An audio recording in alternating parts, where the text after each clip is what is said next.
Bienvenue sur Pôle Actu. Spill the Politics. Et hello tout le monde, bienvenue dans ce nouvel épisode des Pôle Actu Spill the Politics. Cette semaine, on commence un tout nouveau concept où seulement l'un ou l'une d'entre nous vous présentera un sujet qu'il ou elle souhaite. On n'a pas encore trouvé de nom pour ce concept, donc n'hésitez pas à nous donner des idées en commentaire. Aujourd'hui, vous vous retrouvez avec Sarah G pour parler du déchiffrement des hiéroglyphes et de ses enjeux géopolitiques. Au XIXe siècle, les travaux de déchiffrement des hiéroglyphes ont marqué un tournant majeur dans l'histoire de l'archéologie et de l'égyptologie. Ce processus de redécouverte, il a permis de lever le voile sur une civilisation fascinante qui, bien que longtemps oubliée, exerçait une grande influence sur les connaissances européennes. Cependant, ce projet scientifique ne s'est pas limité à un simple regain d'intérêt pour l'Égypte antique.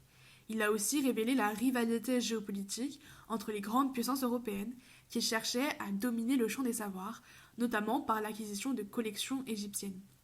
La connaissance désigne l'ensemble du savoir acquis et évolutif, transmis par divers acteurs privés ou publics. Elle fonde la culture et influence les sociétés en permettant l'acquisition d'un savoir partagé. Nous nous demanderons alors comment la révolution scientifique du déchiffrement des hiéroglyphes a-t-elle été à la fois un symbole de coopération intellectuelle et un instrument de rivalité géopolitique au XIXe siècle. Nous aborderons cette question en deux grandes parties. Tout d'abord, nous analyserons l'importance de la coopération scientifique et des découvertes qui ont contribué à la redécouverte de l'Égypte.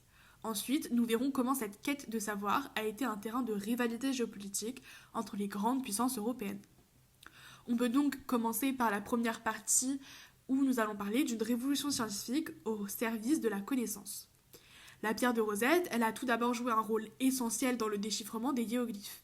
En effet, dès le 17 mai 1798, Bonaparte il lance une expédition militaire ayant pour but de sécuriser les routes commerciales vers l'Égypte. Cette expédition, organisée dans le plus grand secret, elle comprend de nombreux militaires, mais aussi plus de 150 savants et intellectuels, comme Joseph Fourier, mathématicien et physicien. Ils sont aussi architectes, botanistes ou encore dessinateurs. Est alors créée la Commission des sciences et des savoirs, avec de nombreux intellectuels qui ont réalisé un inventaire des savoirs égyptiens sous tous les angles. Malgré cet inventaire-là, la compréhension des hiéroglyphes est à son point mort. Il est alors impossible de les déchiffrer.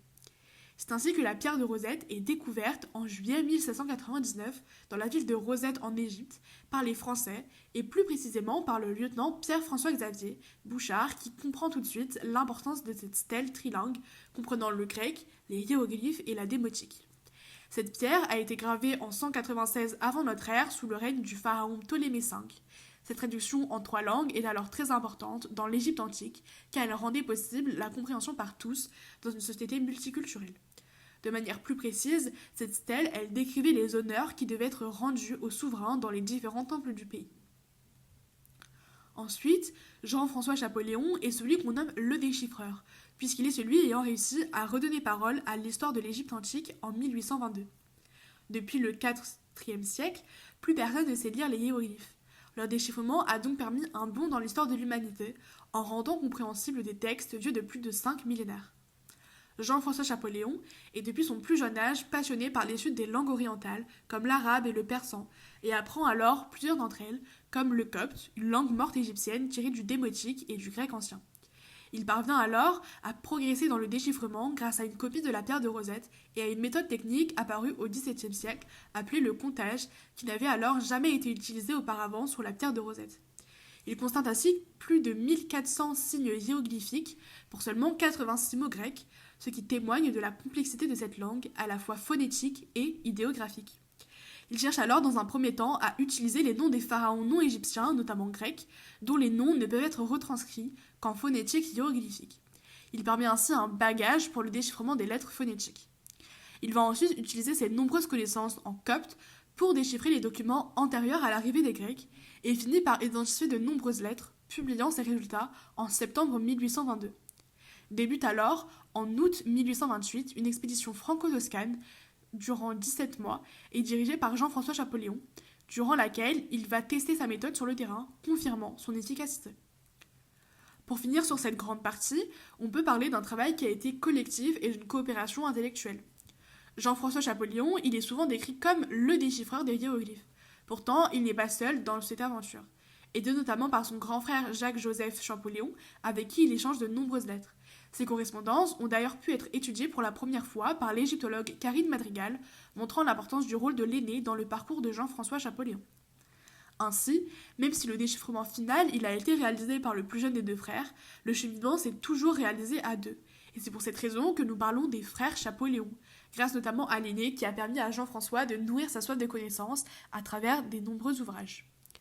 Les travaux de l'expédition Bonaparte, menée de 1798 à 1801, fondent l'égyptologie moderne, n'étant pas que militaire mais aussi scientifique. Les 22 volumes, publiés à partir de 1809, permettent ainsi la diffusion des savoirs égyptiens dans le monde. Joseph Fourier, qui a participé à l'expédition Bonaparte, rencontre Jacques-Joseph Champollion, qui va l'aider à rédiger l'introduction des volumes. Il commence alors à se passionner pour l'Égypte, et pense que son petit frère est celui qui réussira à déchiffrer les hiéroglyphes. Après la mort prématurée du plus jeune, en 1832, l'aîné finalisera ses travaux et publiera 2 ouvrages en 1836 sur la grammaire égyptienne et un dictionnaire en 1841, permettant la diffusion du savoir et des recherches scientifiques de Jean-François Champollion. Cette dynamique de collaboration savante, elle ne se limite pas à la sphère familiale ou nationale. L'expédition franco-toscane menée entre 1828 et 1829, à laquelle participe Jean-François Champollion, incarne d'ailleurs cette dynamique de coopération savante et de diplomatie européenne autour du savoir. Mais si cette révolution scientifique, elle s'inscrit dans une logique de coopération intellectuelle, elle devient aussi le théâtre de rivalité entre puissances européennes, chacune voulant s'approprier le prestige du savoir égyptien. Et c'est pour cela que dans la seconde partie de cette orale, nous allons tenter de montrer les rivalités géopolitiques autour de ces déchiffrements. On peut d'abord commencer en parlant de la course au déchiffrement avec de nombreux savants du monde comme Hein en Allemagne, Åkerblad en Suède. Mais le plus grand concurrent de Champollion reste Thomas Young en Angleterre, qui va majoritairement s'intéresser aux démotiques sur la pierre de Rosette. On retrouve depuis longtemps des rivalités importantes entre la France et l'Angleterre, notamment lors des guerres napoléoniennes entre 1803 et 1815. C'est pourtant quelque temps avant, lors de la bataille navale d'Aboukir, qui a eu lieu en août 1798, que la flotte française est détruite et contrainte de rester en Égypte.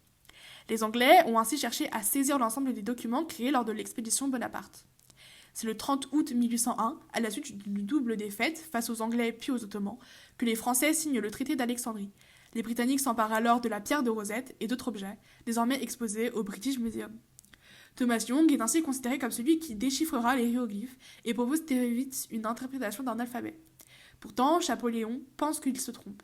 Les rivalités perdurent ainsi entre les deux savants jusqu'au moment où Champollion découvre la bonne méthode. On retrouve une science qui va être utilisée comme outil d'influence et de domination. Dans l'Égypte antique, les hiéroglyphes sont bien plus qu'un simple mode d'écriture. Ils sont un instrument de pouvoir réservé à une élite.